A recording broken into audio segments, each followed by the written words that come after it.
Hey, Marinus. I wanted to ask you specifically about mortgage rates and affordability, like monthly payments. What does that look like now? And then do you have any guesses as to what that might look like going forward?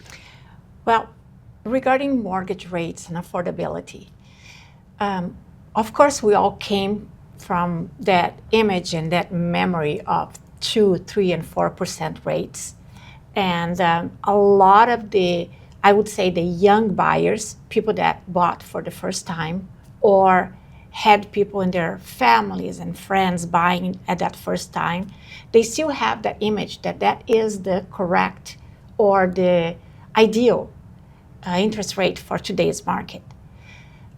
So in terms of what's going to happen to that, if we read about it, not only listen to the news and the TikToks and YouTubes, if we read about it, we have a clear understanding that rates will eventually come down.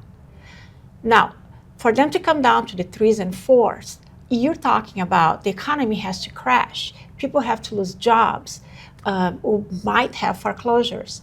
And at that point, the people that are waiting to buy with that rate may have lost their jobs and can't buy. So realistically, what looks like it's going to happen is that rates are going to come down maybe around the 6%.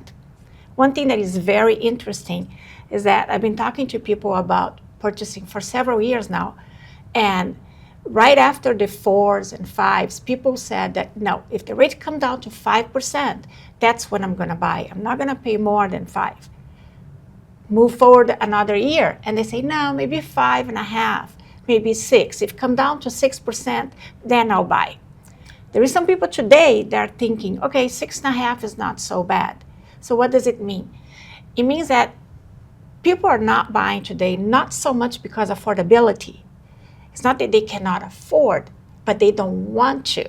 They don't want to because they want to wait for that lower interest rate that there was in the past. So in terms of affordability, yes, there are always people that cannot afford because different salaries, different. So what you have to do is you have to look for a home that is within your ability to pay. I always tell my clients, let's just start with your first property, maybe a condo, maybe a townhome, maybe a little bit farther than where is your ideal location.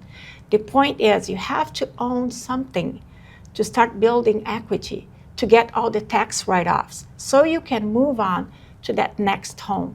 That next home, you're probably going to have more money. You're going to have a better job. We don't know. But people that start with that are waiting for that perfect interest rate and perfect house in the perfect location, most of the people are the ones that are not buying today because they want the perfect conditions. And maybe they don't need to buy. They can wait. So in terms of rates and affordability, I expect, based on everything that I hear, I'm not an expert, I don't have, the final say, but I believe it's going to come down to around 6%. I think middle of 26 or beginning of 26. That's my feeling. And in terms of affordability, a lot of people can afford real estate today, but not exactly their dream home. So they have to be more flexible. Start with something and not just stay renting or keep living with parents or friends or whatever it is.